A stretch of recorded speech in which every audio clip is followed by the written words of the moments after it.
கோவையில் உள்ள silk village கைத்தறி பயிற்சி மற்றும் ஆராய்ச்சி நிறுவனத்தில் கல்லூரி மாணவிகளுக்கான சிறப்பு கைத்தறி பயிற்சி வகுப்புகள் துவக்கம். கோவை ராமநாதபுரத்தில் செயல்பட்டு வரும் சில்க் வில்லேஜ் கைத்தறி பயிற்சி மற்றும் ஆராய்ச்சி நிறுவனம் சார்பாக கல்லூரி மாணவிகளுக்கான சிறப்பு கைத்தறி பயிற்சி வகுப்புகள் துவங்கப்பட்டது.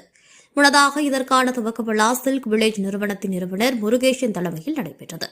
இதில் சிறப்பு விருந்தினர்களாக ஜவுளி மற்றும் ஆடை உற்பத்தி துறையின் தலைவர் பெரியசாமி, வழக்கறிஞர் Kalam Vijayan, KCD business school பேராசிரியை பூங்கொடி, அவினாசிலிங்கம் கல்லூரியின் ஜவுளி மற்றும் ஆடைகள் துறை தலைவர் யமுனாதேவி, குமரகுரு கல்லூரி ஆடை வடிவமைப்பு துறை பேராசிரியர் ராமகிருஷ்ணன் ஆகியோர் கலந்து கொண்டனர்.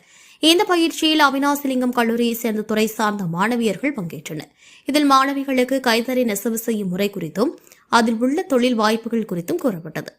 முன்னதாக கைத்தறி நெசவு தொழில்துறை குறித்து சிறப்பு விருந்தினர்கள் பேசுகையில், தற்போது உலக அளவில் கைத்தறி துணிகளின் பயன்பாடு அதிகரித்து வருவதாகவும், குறிப்பாக மேலை நாடுகளில் ஆடைகள் சார்ந்த இறக்குமதியில் இயற்கை சார்ந்த உற்பத்தி பொருட்கள் ஆய்வில் கைத்தறி துணிகள் நல்ல வாய்ப்புகளை பெற்று வருவதாகவும் தெரிவித்தனர்.